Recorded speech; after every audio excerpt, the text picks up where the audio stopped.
It's my pleasure to be the Yoshevet Rosh of this panel, which has one English and one Hebrew presentation.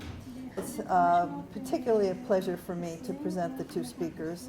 The first is Rachel Tzvia Back, who is an English language poet and translator of Hebrew verse into English. Her most recent poetry collection was titled "What Use is Poetry? The Poet is Asking," and it was published just this past year. Her current translation project is Now at the Threshold, the late poems of Tuvia Rübner, which will appear this spring, as we say, God willing. She has translated Rübner's poetry, and she even won the Times Literary Supplement Translation Award in 2016. She's a professor of English literature and head of the graduate English program at Oranim College. She lives in the Galilee, and her talk is called, where is it?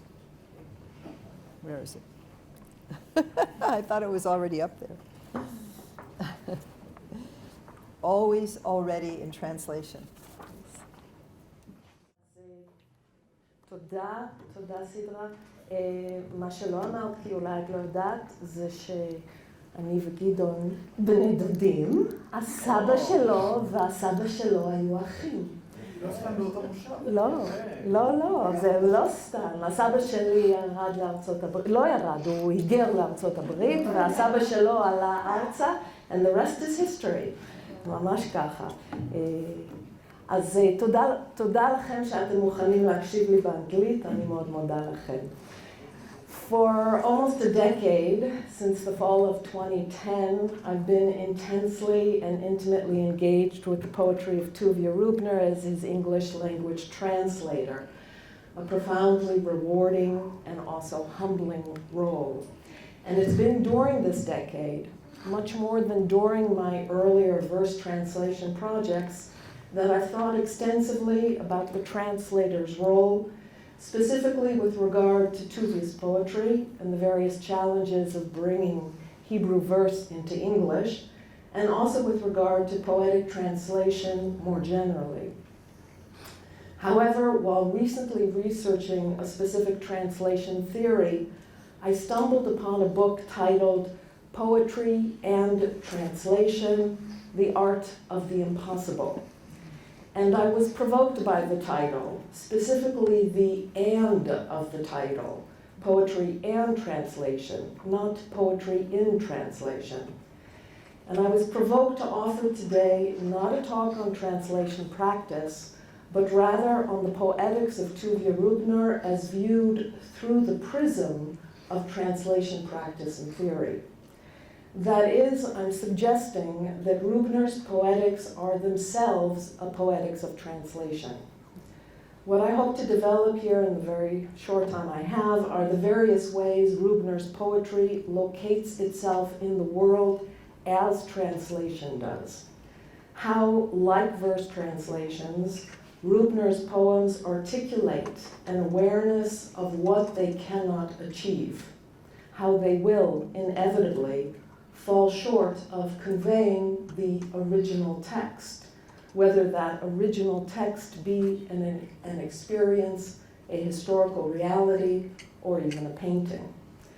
Also, like translations, Rübner's poems are often iterations of an in-between space. The poem, like the poet, and like the translation, belonging to no single place, no single culture, no single language, and in Rübner's case, no single artistic medium.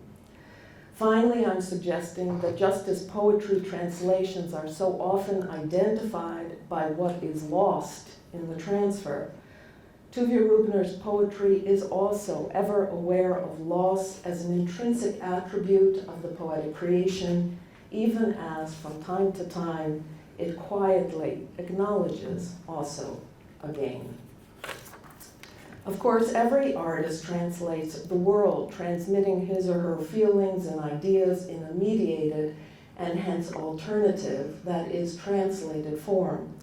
As Rübner says in his poem titled simply Poet, he, the poet, replaces a pine tree with a black tear, thinks his throat a mockingbird's flute, הוא מחליף בין ברוש לדמעה שחורה, חושב את גרונו לחליל של בולבול. The metaphors often offered operate as lexical translations might, just as the brosh is translated into an English signifier, the pine tree, so too is the brosh pine tree translated into the complex visual and emotional image of a black tear. Among the most prominent of poetic figurative devices, the metaphor may, in fact, be read as synonymous with translation, reading the word etymologically. And let's see if I can do that, yes. The Greek meta, over or across, and ferent to carry or bear of metaphor, mirroring the Latin trans, over, and lattice carried or born of translation. This viewing of metaphor, together with other types of figurative devices, as acts of translation, is a perspective obviously applicable not only to Rübner's poetry and poetics. What is, however, distinctive, I believe, in Rübner's poetics, or his poetry of translation, as I've stated, is the fashion in which his poems foreground the impossibility of the poetic task, similar to the implicit impossibility of the verse translation. I knew that the unsayable is unsayable, states Rübner in the late poem, I Am Still, articulating in characteristic tautological manner the simple and absolute untranslatability into language, also poetic language, of the great losses of his life and the great horrors of the 20th century. The unsayability, or the untranslatability into language, is particularly prominent in Rübner's dialogue poems, and here I feel very much in dialogue with Anat, a form he repeatedly returned to, where unnamed speakers attempt to converse, to say something to each other and to themselves, but the statements are truncated, broken, enigmatic, and incomplete. Thus, in plain and unadorned, from the crossroads, the exchange unfolds thus. Plain and unadorned. Is that possible? Hard to know. And what remains? One must try. Even slithering on one's belly, even on one's belly. Does an image remain? Does some image remain? What movement? In the light, in the dark, in the light? Hard to know. But so long as, what? So long as one can, what? So long as one can say, what? And the poem goes on from there. I'm fully aware that you're all investigating my translation choices and second-guessing every single one of them. The beauty of being a translator. Next time I do this, I'm going to have two voices for that moment. Nachon, Gidon, we'll do it like that. It would be better.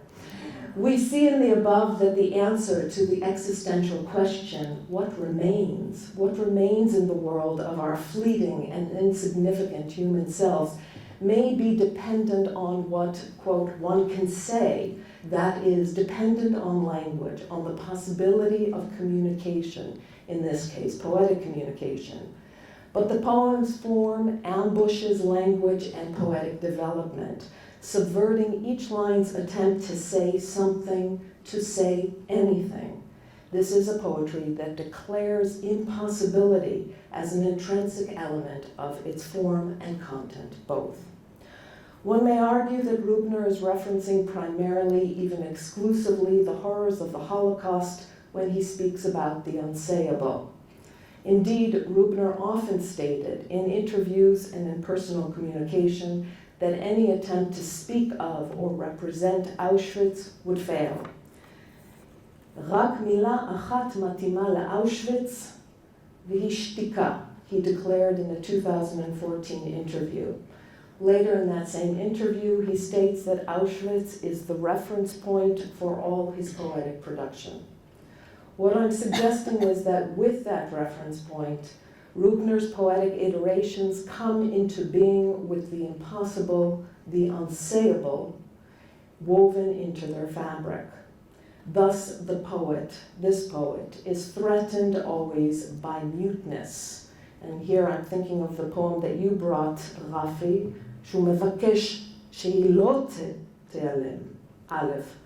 The word mute or muteness is a scarlet thread woven through his entire oeuvre. Sometimes muteness is the vast and even threatening expanses on the perimeters of his isolated poetic being, as in, quote, the lines of the poem are tiny islands of time surrounded by muteness. I believe that image is in conversation with a Goldberg poem.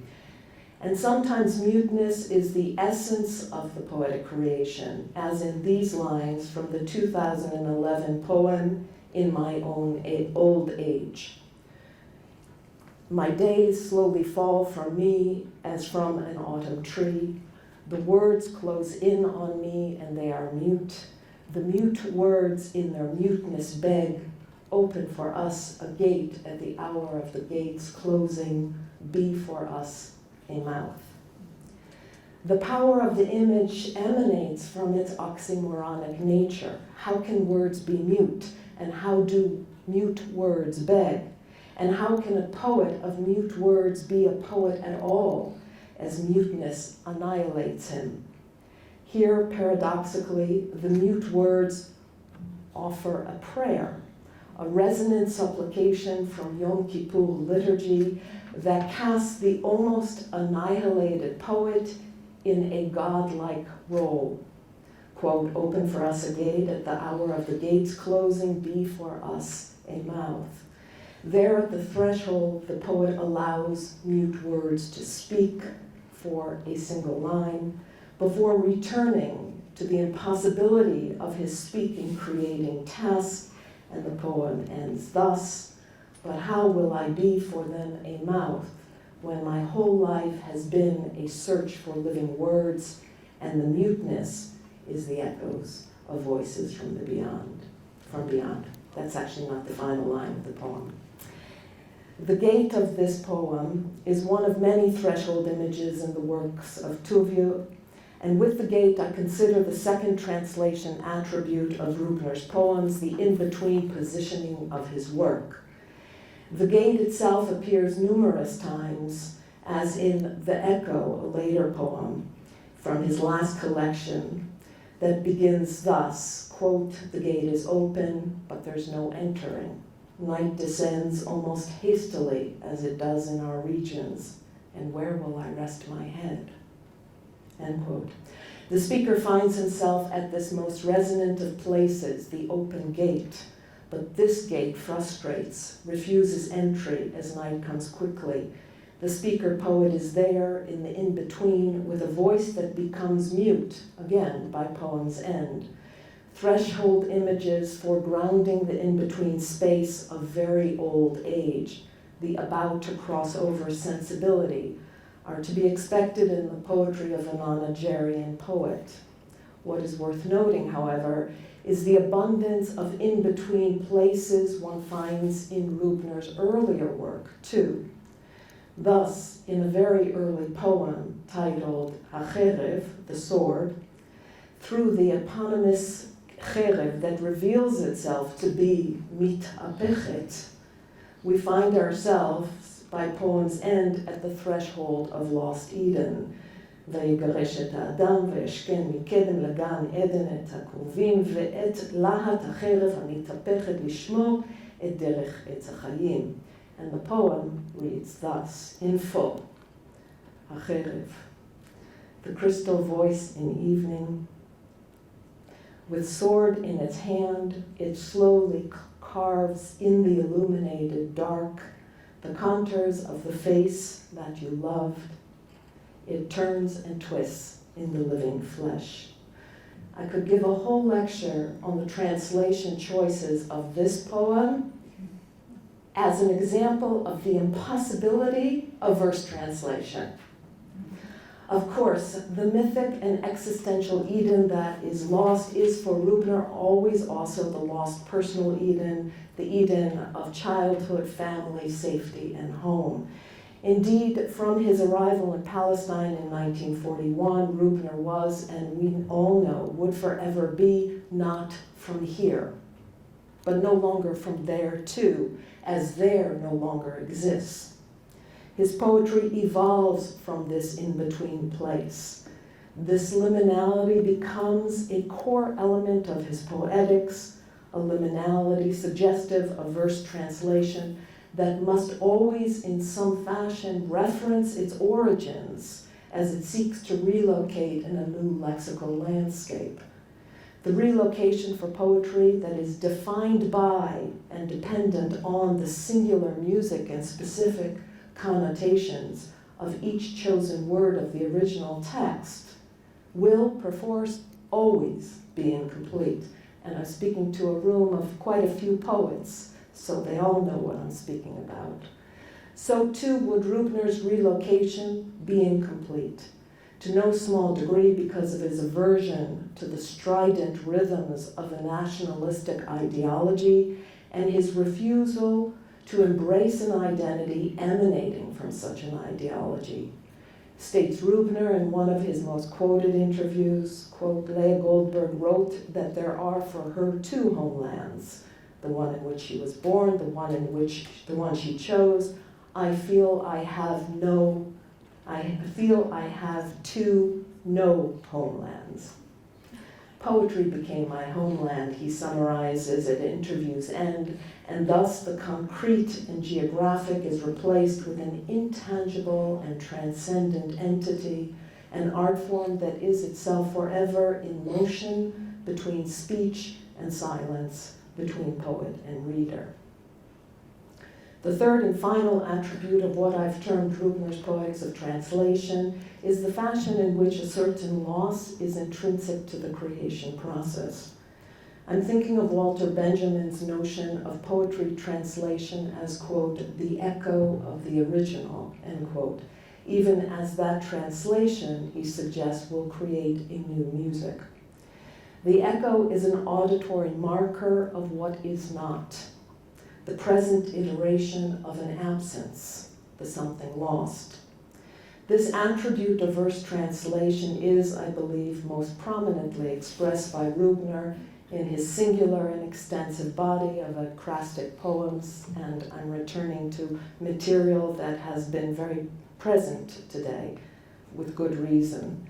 These poems are the present verbal iterations of the absent visual original, whether it be painting, sculpture, or photograph. Of course, in the internet age, the specific painting or sculpture that Rübner describes or recreates in his acrostic poems is often easily viewed on the computer screen, assuming we can't get to the museums. However, Rübner started writing acrostic poems long before the internet age made access easy. Hence, these poems need to be read also as standing in for the visual, echoes of the visual. I would add to this point the fact that Rübner includes in his acrostic oeuvre also lesser known and not easily found online art, in addition to private photographs to which the reader has no access at all. That is, the absent original is meant also to be read as absent. Consider, for example, what is one of Rübner's earliest acrostic poems, Rondinini Pieta, which was published in 1967 and then revised and republished in Shemesh Chatzot of 1977. Rondinini Pieta, still your head on my shoulder, still my hand, where's your hand? Still the two of us, one arc, still the scream in stone, still you slipping away, the body slipping away, no, no, my son. The radical variation of the line's lengths, a graphological movement across the page suggesting unsteadiness, together with the single word lines, the you of line 6, the no of the penultimate line, that seem themselves to be slipping down the page and into white silence and space, all translate the absent sculpture into a startling presence of loss. I'm reminded of a popular novel I read some years ago titled The Madonnas of Leningrad. I don't know if anybody read it. The novel describes how during the siege on Leningrad, hundreds are hiding out in the basement of the Hermitage State Museum, where all the paintings had been taken down for safekeeping, and only the emptied frames are left on the museum walls. Between airstrikes, a young woman, once a guide in the museum and now also taking refuge in its basement, takes groups of desperate and starving citizens on tours of the absent art. Thus, she stands before the empty frames, describing in glorious and exact detail the artwork that isn't there. Similarly, Rübner's acrostic poems are poignant conjurings of absence, or to borrow a term from Jacobson, though I'm utilizing it here in the direction opposite from what he intended, these poems are bold, even radical, intersemiotic translations. As we all know, Rübner keeps returning to the genre. Indeed, even in his penultimate collection, he offers a 10-part series titled After Bruegel's Paintings. Doubtlessly, it was his unmitigated love of art and his photographer's eye that kept bringing him back to Acrassus, perhaps also a longing for the museums of Europe. But together with these aforementioned motivators, I see his acrostic poems as expressing a desire to bridge disparate worlds. Obviously, these are the disparate worlds of the verbal and the visual, but they are also the disparate worlds of what is and what is not.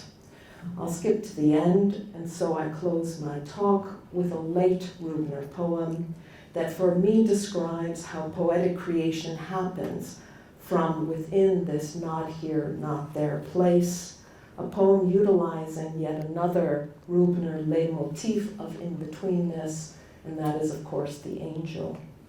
The poem reads thus: Angel becoming. In the interim world, from within the darkest thoughts, a type of angel rises and floats. I've never seen its face, but now I see it, line by line, note by note. Where? On the white page.